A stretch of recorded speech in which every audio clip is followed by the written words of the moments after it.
So this is the Galaxy Z Fold 7, Samsung's newest folding device. And this is the OnePlus Open Apex, a phone that many people really didn't talk about, but a phone that I absolutely loved. Today's video, we're gonna compare these two phones head to head and see which one's better. So price-wise, the Z Fold 7 is still premium, starts at $1,900 for the base model. And that base model includes 256 gigabytes of storage and 12 gigabytes of RAM. The OnePlus Open came out back in October of 23. I didn't think it was that long before I started making this video. So it's been on the market for quite a while now, and the price has come down quite a bit, as you can imagine. You can find it for around $1,200 to $1,300, and for that, you're actually getting 512 gigabytes of storage and 16 gigabytes of RAM. It's actually a much better spec to price ratio.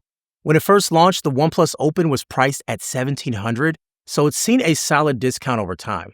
As far as processor, the Z Fold 7 has the newest processor, and the OnePlus Open has Snapdragon's processor from when it came out then. And honestly, like day-to-day usage, gaming, it's pretty much the same. Now, when you hold both phones side by side, the difference is dramatic. And it makes sense. You know, when the OnePlus Open first launched, most foldables followed the whole two phones sandwiched together design, making them feel thick and bulky. But with 2025 generations of foldables, they've entered a new era of slim devices. And the Galaxy Z Fold 7 is a perfect example of that. It's insanely thin, which actually matters in everyday use. Slipping into a pocket, typing on the cover screen, or even holding it to your ear feels so much better. And don't be fooled.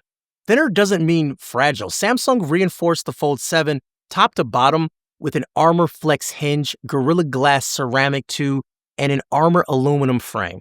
So it's thin and tough. OnePlus Open's design still holds its own. It was cutting edge when it first came out, but when next to the new crop of 2025 foldables like the Z Fold 7, yeah, there's a difference. Color-wise, Samsung went with sleek and sophisticated choices like jet black, blue shadow, silver shadow, and a soft mint, exclusive to Samsung.com. All of them are polished and understated. Where OnePlus doesn't have variety, they do offer two vibrant offers that look really great. The standout is the Crimson Shadow vegan leather on the Apex edition. It's bold, it's red, and it's attention-grabbing. And even beyond that, the Emerald Dusk version looks really cool. And honestly, it's one of the better-looking colors out there. So when it comes to how they feel in your hand and the overall look, the Fold 7 is still in the lead. Lighter, sleeker, and feels like a true step forward. Now, when we talk about displays, this is where things get interesting. Samsung finally fixed the outer display on the Z Fold 7. It's wider now. The proper aspect ratio makes it feel like an actual phone when closed. Typing, scrolling, and even just unlocking the phone feels like you're using a normal phone. Before, it felt like narrow, like it felt like a remote control to me, but not anymore. And when you open it up, you do have a massive 8-inch screen that's brighter than ever, and it looks incredible. I think they nailed the inner and outer experience this time, but I will say how thin it is actually a little harder to open, and it just feels a little bit tight. I wonder how this is gonna feel over the months to come. Maybe it's just new and crispy. I don't know. The OnePlus Open also has a great display setup, and honestly, it had that wide cover screen before Samsung figured it out. And that's one of the things that I loved about this phone right away. You always don't need to unfold it. The inner screen is slightly smaller than Samsung's, but you won't notice it. It still looks sharp, it's super bright, and the colors pop. And here's the thing, that crease on the OnePlus is actually almost invisible. I mean, you can barely see it or barely feel it. Samsung's crease has gotten better, no doubt, but OnePlus was ahead of the game in that department. And still, when you compare creases, I think OnePlus still has them beat. On paper, Samsung's inner display hits at around 2600 nits of peak brightness, while the OnePlus Open gets a little bit higher, up to 2800 nits. But honestly, in real-world usage, you'll really never notice the difference. Both get plenty bright, and that matters when you're outside in direct sunlight. Neither phone struggles there. They both are the brightest foldable displays that you can get right now, and you have no issues using this phone outside. But when you take a deeper look outside of specs, I'd notice something unexpected. I feel like the OnePlus display actually looks more realistic. Like when I pulled up this video of animals, same resolution, same video, same brightness setting, the colors on the OnePlus looked better. It looked more lifelike. Better saturation, the deep colors pulled in better. I mean, it looks really good. Now, after that, I went to settings on both devices and made sure they're both set to natural. And the OnePlus still had the slight edge in accuracy and tone.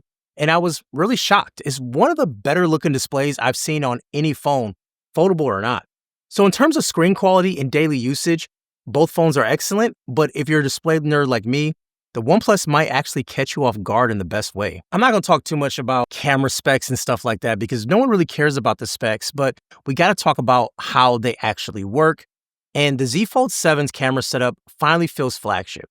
And that's mainly because Samsung gave it the same main sensor that we see on the Galaxy S25 Ultra. So it's not just better than last year, it's actually on par with Samsung's top tier shooter. That makes a real difference in how photos come out. More detail, better color, stronger dynamic range, and especially in tough lighting. The OnePlus Open has a really solid camera system too, and honestly, when it launched, it was the best camera on a foldable. It still holds up, especially with that Hasselblad tuning, but side by side, the Fold 7 just gives you more.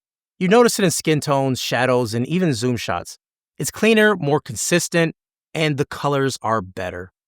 Samsung has had years and years to refine how One UI works on foldable. On the Fold 7, you have a persistent taskbar at the bottom that you can turn on and off, and it makes it super easy to jump between apps or drag them into split screen. You can run up to 3 apps side by side, and you can even add a 4th one as a floating window. It feels like you're using a mini tablet or laptop, and it's super smooth. There's not going to be any jitter or lag at all. But here's the thing. It still feels like you're working within these boundaries. Like it really feels like Android. And I don't mean that like in a mean way, but it doesn't feel special. You're dragging windows, you're resizing them, but it hasn't changed much in the last couple of years. Like it feels the same as it does on the S25, just you have more windows. Because like with OnePlus, what they did with the Open is absolutely wild. They're using something that they made called Open Canvas. It kind of rethinks how multitasking should work on a foldable. Instead of dividing that screen up like Samsung does, OnePlus lets you keep 3 apps open at the same time. You can slide in between them like tabs. It's hard to explain until you try it, but it makes it feel like you're working across a wider space than what's physically on the screen. Another thing that I love is that OnePlus added a dock that not only shows your recent apps like Samsung, but it shows your recent files and images too. So you can drag something into a message or email right there directly from your photo gallery or files. So it's like it takes what Samsung does, but it actually enhances it and it makes it feel smarter and more practical. So multitasking on both phones is very easy and it's fast, but OnePlus actually has the best multitasking experience on any foldable phone in my opinion. The Z Fold 7 finally feels like Samsung is back near the top when it comes to foldables. It did take them a couple years to get there, but the thinner and lighter and it being way more pocketable is a huge game changer. The camera's also got a big upgrade thanks to the new sensor from the Ultra line, and the display is finally wide enough to feel like a normal phone when closed. And the overall polish is just absolutely next level. If you want the more complete, refined foldable experience in 2025, this is it.